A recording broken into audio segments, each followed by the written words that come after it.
네, 오늘 사무엘하 17장을 통하여 하나님께서 우리에게 가르치고자 하시는 말씀을 듣겠습니다. 이 17장은 압살롬이 다윗을 죽이려 하는 내용입니다. 지난번에 우리가 본 내용이 전략가 아히도벨의 계획대로 압살롬이 다윗의 후궁을 범하는 내용을 보면서 마쳤죠.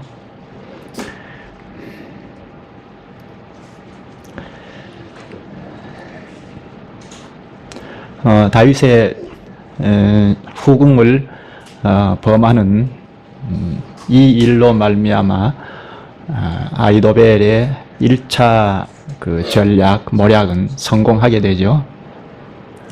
모든 이스라엘 백성들이 보는 앞에서 백주의 옥상으로 올라가서 다윗의 후궁을 범함으로써 과연 압살롬이 이스라엘의 왕이다 하는 사실을 확실히 굳히는 내용을 보았습니다.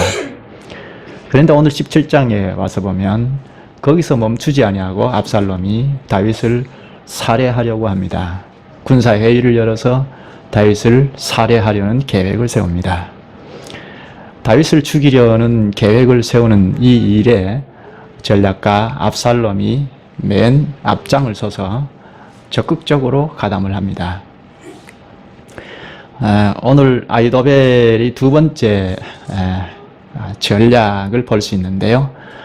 그러나 다윗의 친구이자 신하인 후세의 역전략으로 아히도벨의 전략이 실패하는 것을 봅니다.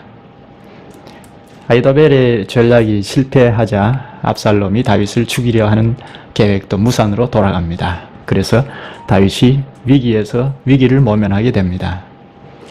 다윗이 위기에서 위기를 모면하게 된 것은 여기에 크게 기여를 한, 직접적으로 위기를 모면하게 해준 자가 바로 후세입니다.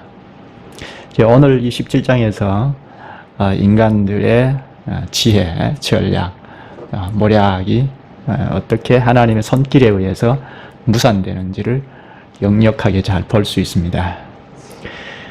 오래전에 우리의 선진들이 이루고 갔던 국가, 교회 안에서 일어난 일들을 하나님께서 오늘 우리에게 말씀하시면서 이렇게 가자 하시는 주님의 음성을 듣도록 하겠습니다. 본문 1에서 4절은 아히도벨의 두 번째 모략을 볼 수 있습니다. 1절부터 볼까요? 아히도벨이 또 압살롬에게 이르되 이제 나로 하여금 사람 12,000을 택하게 하소서. 오늘 밤에 내가 일어나서 다윗의 뒤를 따라. 압살롬이 군사회의를 했겠죠. 거기서 아히도벨이 군인 12,000명을 선발하여 오늘 밤에 즉시 다윗을 뒤쫓게 해달라고 압살롬에게 청합니다. 2절 저가 고나여 약할 때에 엄습하여 다윗 일행이 피난길에서 피곤할 테니까 그때 엄습하여 저를 무섭게 한즉 저와 함께 있는 모든 백성이 도망하리니 내가 다윗 왕만 쳐 죽이고. 다윗이 지금 피난길에 올라서 피곤할 텐데 급습하자는 이야기입니다. 아히도벨의 전략이 급습하자, 지체하지 않고 곧바로 쫓아가서 급습하자. 그러면 다윗의 일행들이 다 놀라서 도망할 테니까 그때 다윗만 남았을 때 다윗을 죽이자 합니다. 3절에 모든 백성으로 왕께 돌아오게 하리니 우리의 돌아오기는 왕이 찾는 이 사람, 왕이 찾는 사람, 압살롬이 찾는 사람은 다윗이죠. 다윗에게 달렸습니다. 그리하면 모든 백성이 평안하리이다. 다윗 왕만 죽이고 나머지 다윗 일행들은 다 압살롬에게로 데리고 오겠다는 이야기입니다. 이 백성들이 압살롬에게 돌아오게 되는 것은 다윗에게 달렸다는 이야기를 하죠. 다윗만 제거하면 모든 백성이 압살롬에게 돌아올 것이라고 합니다. 이렇게 아히도벨이 직접 12,000명의 군사를 데리고 다윗을 급습하여 놀라게 하면 다윗의 일행들이 다 도망할 텐데 그때 남은 다윗 왕을 쳐 죽이고 나머지 백성들을 압살롬에게 데리고 오겠다 하는 이런 전략을 이야기합니다. 4절에 압살롬과 이스라엘 장로들이 다 그 말을 옳게 여기더라. 압살롬은 물론이고 이스라엘 장로들이 다 아이도벨의 전략을 옳게 여겼다. 지지를 보내죠. 이렇게 해서 아이도벨의 전략대로 이제 다윗은 큰 위기에 처했죠. 곧 죽게 생겼습니다. 아이도벨의 전략이 요지가 뭐죠? 급습하자는 거죠. 지체하지 말고 12,000명의 군사를 뽑아서 빨리 가서 급습하자. 그게 전략의 요지이죠. 그 전략이 성공할까요? 네, 어떻게 되는지 보십시다.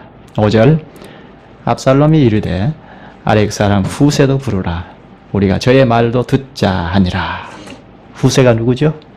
다윗의 친구이죠. 다윗의 친구이자 신하인데 오래도록 다윗과 함께하면서 하나님 교회를 염려하고 논의를 하고 조언을 하고 해준 다윗의 절친한 동역자입니다.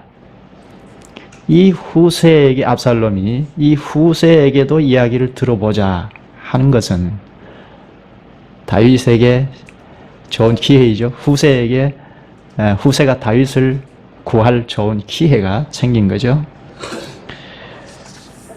후세는 다윗의 명령을 받고 다윗과 약조를 하고 지금 압살롬에게 왔죠. 압살롬을 지지하는 척하면서 스파이로 예루살렘에 거주하고 있습니다. 그런 후세를 지금 압살롬이 후세의 이야기도 들어보자 합니다. 압살롬이 후세의 말도 들어보자 하는 것은 아이도벨 못지않게 후세도 다윗과 함께 오래도록 아주 중요한 조언도 하고 연륜이 쌓인 경륜이 있는 지혜가 있는 사람이기 때문입니다. 압살롬이 이 후세도 다윗 왕의 오른팔로로 됐던 지혜로운 자인 것을 잘 알고 후세에게도 이야기를 들어보자 한 것입니다. 아이도벨의 작전이 실패로 돌아갈 가능성이 많죠. 14절까지 후세의 전략인데요. 먼저 압살롬이 아이도벨의 전략이 어떤지 후세에게 묻습니다. 6절에 후세가 압살롬에게 이르매 압살롬이 저에게 말하여 가로되 아이도벨이 여차여차히 말하니 우리가 그 말대로 행하랴. 그렇지 않거든 너는 말하라. 압살롬이 후세를 불러놓고 아이도벨이 여차여차 이런 전략을 이야기했다. 너는 어떻게 생각하느냐? 너 생각을 말하라. 그렇게 하죠. 좋은 기회이죠. 후세는 절호의 기회입니다. 아이도벨의 모략이 옳은지 그른지 말해달라 하니까 후세는 이제 위기에 빠진 다윗을 구할 절호의 기회가 됐죠. 후세가 아이도벨의 모략을 평가하기를 어떻게 평가합니까? 좋지 않다 하고 7절에 평가를 합니다. 아이도벨의 모략이 좋지 않는 이유를 8절에서 10절까지 설명을 합니다.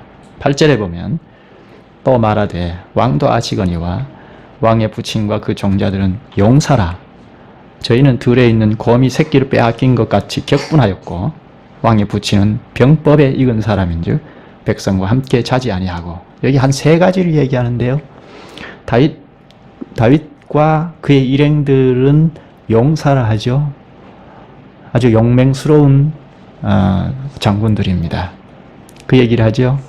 그리고 지금 다윗 일행이 그 곰이 새끼를 빼앗긴 것처럼 격분하고 있기 때문에 뭐 평안히 피곤해서 쉬거나 잠자고 있거나 그렇지 않다고 얘기합니다.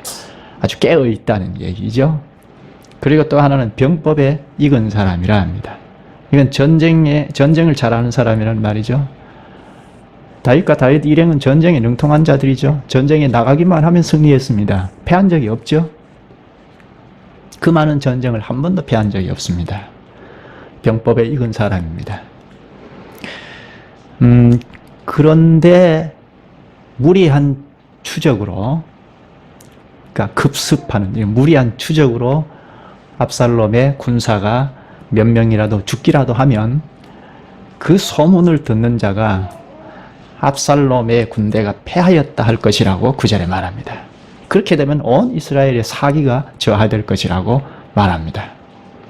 온 이스라엘이 다윗과 그 일행이 용사라는 것을 알기 때문에 아무리 훌륭한 군대라도 사기가 저하될 것이라고 10절에서 말합니다. 군인은 사기가 중요하지 않습니까? 그러면서 후세가 자신의 역전략을 이야기합니다. 11절부터 보면 나의 모략은 이러하니라. 곧 이스라엘을 단부터 부엘세바까지 바닷가에 많은 모래같이 왕께로 모으고 친히 전장에 나가시고. 이 아히도벨은 12,000명의 군대를 모집해서 급하게 급습하자 하는 이야기를, 그게 전략의 여지이죠. 그런데 후세는 뭐라고 합니까? 단에서 부엘세바까지, 이쪽 끝에서 저쪽 끝까지 전국에 있는 군대를 다 모집하자 하죠. 다 모집해서 압살롬이 친히 앞장서서 군대를 이끌고 가자, 그렇게 이야기하죠. 군대를 다 모집하면 시간이 걸리지 않겠습니까? 그러니까 아히도벨의 전략과는 조금 다르죠. 12절에 보면 이스라엘 전군을 이끌고 나가서 그들을 덮치면 다윗은 물론 다윗의 일행을 다 일거에 소탕할 것이라고 합니다. 그리고 13절에 보면 만약 저들이 어느 성에 피해 있으면 아주 쉽게 소탕할 것이라고 합니다. 그러니까 후세의 작전의 여지는 뭡니까? 이스라엘 전군을 모집해서 압살롬이 앞장서서 가면 된다. 그래서 다윗과 다윗 일행을 일거에 소탕하자.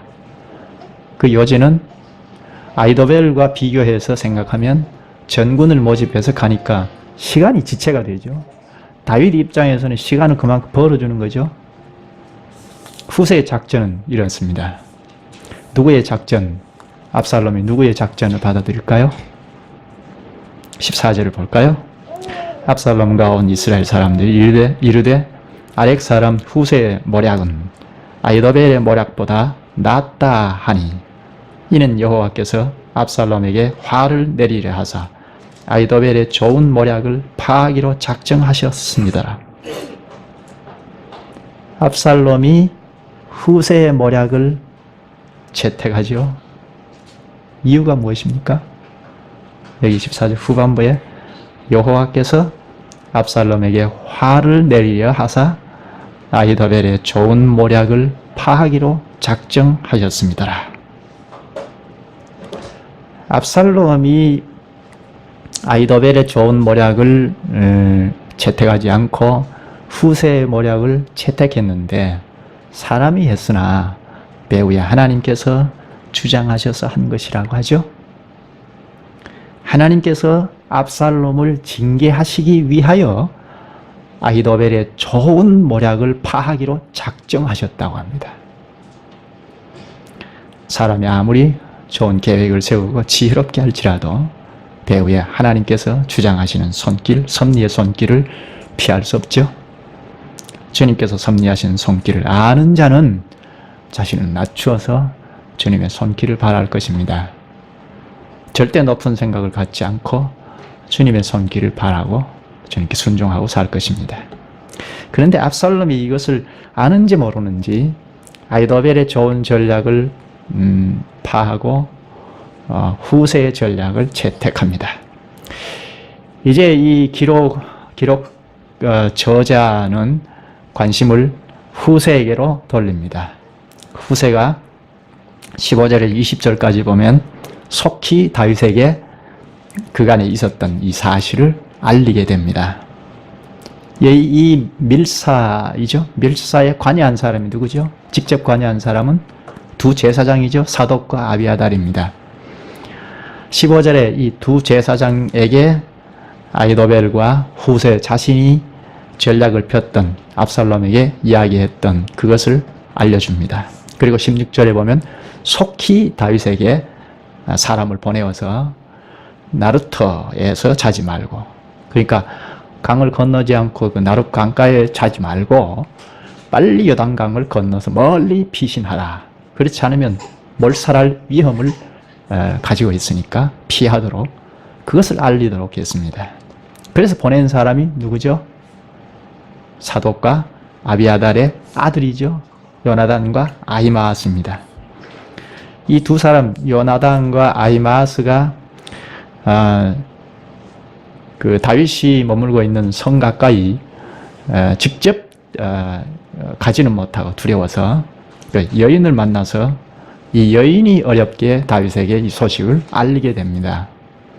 그런데 이 사실을 여인과 접촉을 하고 알리게 되는 이 사실을 목격한 사람이 있습니다. 18절에 한 소년이 저희를 보고 압살롬에게 고한지라 그 두 사람이 빨리 달려서 바후림 어떤 사람의 집으로 들어가서 그 뜰에 있는 우물 속으로 내려가니 한 젊은이가 이 사실을 보고 압살롬에게 고해 바칩니다. 요나단과 아히마아스는 큰일 났죠. 그래서 재빨리 도망을 쳐서 바후림 어떤 마을의 우물 안으로 들어가서 숨게 됩니다. 19절에 그 집 여인이 덮을 것을 가져다가 우물 아구를 덮고 지은 곡식을 그 위에 널매 도무지 알지 못하려라. 그 집 주인이 우물을 덮고 그 위에 곡식을 널어 놓습니다. 그러니까 아무도 눈치채지 못하죠. 20절에 압살롬의 종들이 그 집에 와서 여인에게 묻되 아히마아스와 요나단이 어디 있느냐? 여인이 가로되 그들이 시내를 건너가더라 하니 저희가 찾아도 만나지 못하고 예루살렘으로 돌아가니라. 젊은이가 전해준 소식을 듣고 압살롬은 신하를 보내죠. 급하게 보냅니다. 이 두 사람을 잡기 위해서죠. 압살롬의 군사가 이 사람을 잡기 위해서 지금 우물에 숨어있는 이 집 여인에게 찾아왔죠. 그 두 사람이 어디 있느냐 하니까 저들이 방금 저 강 건너갔습니다 하니까 얼른 강 건너가서 찾았으나 찾지 못하여 예루살렘으로 돌아갔다고 합니다. 이게 무엇입니까? 무엇이죠? 하나님의 손길이죠. 네, 하나님께서 섭리하시는 손길을 여실히 볼 수가 있습니다. 당시 하나님께서 국가교회를 지키고자 지금 요나단과 아히마아스의 이들도 지키는 거죠. 그것을 지금 볼 수 있죠. 하나님께서 친히 경영하시는 교회를 이렇게 사랑하시고 이 교회를 허물기 위한 그 반역자들, 원수들을 따돌리는 것을 볼 수 있죠. 이 원수들은 끊임없이 좀 공격을 하고자 하고 다윗 왕국을 파괴하고자 하나 하나님께서 섭리하셔서 이 요나단과 아히마아스 이 사람들을 지켜줍니다. 압살롬은 신령한 교회를 정치판으로 만들어버렸죠. 정권을 잡고자 하는 정치판으로 만들었는데 그러나 주님께서 일일이 관여하십니다. 아슬아슬하게 위기를 모면한 요나단과 아히마아스는 어떻게 합니까? 21절입니다. 저희가 간 후에 두 사람이 우물에서 올라와서 다윗 왕에게 이르러 고하여 가로되 당신들은 일어나 빨리 물을 건너가소서. 아히도벨이 당신들을 해하려고 여차여차히 모략을 베풀었나이다. 이제 우물에서 나와서 빨리 다윗에게 이르러서 후세의 그 첩보를 다 보고하죠. 빨리 요단강을 건너라 합니다. 감격스러운 일이죠. 다윗이 위기를 모면하는 아주 감격스러운 일입니다. 22절 다윗이 일어나 모든 백성과 함께 요단을 건널새 새벽에 미쳐서 한 사람도 요단을 건너지 못한 자가 없었더라. 다윗 일행은 한 사람도 빠짐없이 노약자까지 하나도 빠짐없이 다 요단강을 건너서 멀리 도망을 가게 됩니다. 새벽이 오기 전에 이렇게 요단강을 건너서 빠져나갔으니까 압살롬이 뒤쫓아오지만 잡을 수 없겠죠. 하나님께서 당시 이스라엘 교회를 보존하기 위하여 이렇게 섭리의 손길을 펴십니다. 다윗이 신앙이 좋아서 또 다윗 일행들이 믿음 있는 사람들이니까 그건 이제 두 번째 문제이고 하나님께서 당시 국가 교회를 보존하시기 위하여 믿음 있는 자들을 지금 쓰셔서 지키시는 것입니다. 이것은 오늘 우리도 마찬가지죠. 오늘 우리가 교회에 속하여 살고 있는데 우리의 신앙이 어떻고 그 이전에 주님께서 주님의 교회를 지키고 인도하시기 위하여 여기에 붙어서 사는 우리를 지키시고 섭리하시는 거죠. 그러니까 주님께서 당대에 주님의 교회를 세우시기 위하여 이 교회에 붙어 있는 자들의 신앙을 쓰시고 보존하시는 것입니다. 이렇게 하여 아이도벨은 자신의 모략이 실패로 돌아가죠. 아이도벨은 자신의 모략이 실패로 돌아가자 고향으로 돌아가서 집 정리를 하고 목매어 죽습니다. 인생이 이렇게 허망합니다. 아이도벨이 다윗을 지지하고 조언하고 그 좋은 전략 이런 지혜들을 다윗에게 도움을 주고 했지 않습니까? 근데 무슨 요인인지는 알 수 없으나 분명히 아이도벨 자신의 어떤 뜻이 잘 관철이 되지 않거나 혹은 다윗에 대한 어떤 개인적인 감정이 있거나 해서 결별을 했을 겁니다. 압살롬에게 붙어서 압살롬을 적극적으로 지지하고 앞장서서 전략을 펴서 첫 번째 전략은 지난번에 본 대로 성공을 했지 않습니까? 근데 지금 두 번째 전략이 실패로 돌아가자 고향으로 돌아가서 목을 메어서 자살합니다. 인생이 이렇습니다. 우선 당장 자기 편한 대로 편리를 도모하고자 했었을 텐데 이렇게 허무하게 마감을 합니다. 우리에게 교훈을 주죠. 길을 잘못 접어들면 이렇게 허망한 생을 마치게 됩니다. 24절을 보면요. 이에 다윗은 마하나임에 이르고 압살롬은 모든 이스라엘 사람과 함께 요단을 건너니라. 다윗 일행이 마하나임에 이르렀습니다. 요단강을 건너서 마하나임에 이르자 그때서야 압살롬의 군대가 요단강을 건너게 됩니다. 조금만 늦었으면 다윗은 죽음을 면할 수 없죠. 아슬아슬하게 죽음에서 피하게 됩니다. 이 마하나임에 다윗의 일행이 도착하자 요단 동편 암몬 사람들이 다윗을 찾아와서 후대하는 것을 볼 수 있습니다. 27절부터 보면 다윗이 마하나임에 이르렀을 때 암몬 족속에 속한 랍바 사람 나하스의 아들 소비와 로데발 사람 암미엘의 아들 마길과 로글림 길르아 사람 바르실레가 암몬 족속에 속한 세 사람 소비와 마길과 바르실레 이 세 명이 28절에 보면 먹을 것을 잔뜩 싸가지고 와서 다윗과 그 일행을 대접합니다. 먹을 것을 상당한 양을 싸가지고 왔습니다. 다윗과 다윗 일행이 아주 넉넉하게 먹고도 당분간은 먹는 데 대해서는 장애를 입지 않을 만큼 싸가지고 왔습니다. 여기 나하스의 아들 소비라고 했는데 이 소비는 다윗에게 충성을 맹세한 암몬 왕이지 않을까 그렇게 생각합니다. 또 마길은 옛날에 무비보셋을 보호했던 사람입니다. 9장 4절에 보면 무비보셋이 마길의 집에 있었다라고 하거든요. 그러니까 그 무비보셋의 아버지 사울과 요나단이 그러니까 그 할아버지 사울과 아버지 요나단이 전사한 이후에 도피했는데 그때 이 암몬 지역에 있는 마길의 집에 와서 보호를 받으면서 지냈습니다. 그런데 다윗이 좀 평안을 찾았을 때 사울 집안 사람들을 찾았는데 무비보셋을 찾았죠. 무비보셋을 찾아서 데리고 가서 왕자처럼 지금까지 대접하고 했는데 마길이 이 사실을 보고 감동을 가졌는지 감동을 느꼈는지 지금 다윗에게 많은 그 식량을 싸가지고 와서 위로를 합니다. 또 여기 바르실레가 있는데 이는 다윗에게 얼마나 큰 자비를 베풀었는지 나중에 다윗이 그에게 예루살렘에 가서 같이 살자고 초청을 합니다. 그러니까 이방인들이지만 이렇게 다윗 정부에 대해서 지지를 하고 아주 다윗과 절친한 관계입니다. 이같이 세 명의 유력한 자는 대단한 재력을 소유한 자들인데 다윗에게 와서 지지를 보냅니다. 다윗 일행이 급히 예루살렘을 빠져나와서 피난길에 올랐기 때문에 먹을 것을 싸가지고 오지 못했죠. 그래서 굶주린 상황이고 그리고 많이 지쳐있는 상황입니다.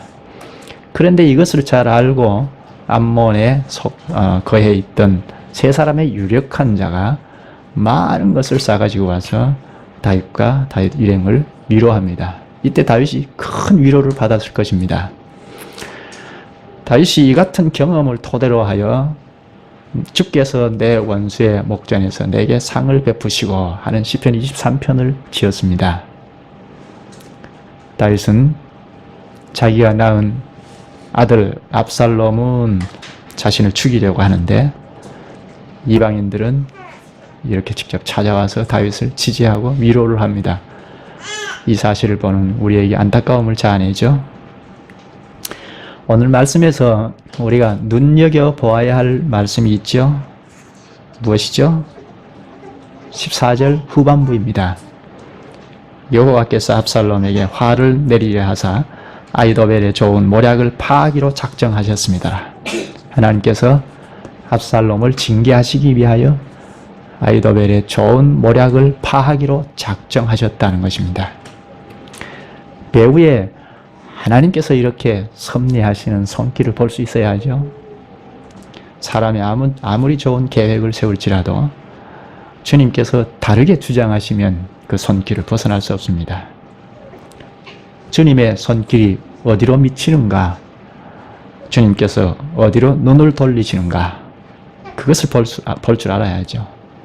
사람이 아무리 지혜가 있어 지혜를 짜내어도 주님께서 주장하시는 그 손길을 벗어날 수 없습니다. 겸손히 주님께서 이끄심을 바라보고 거기에 응할 줄 아는 자가 참 지혜로운 자입니다.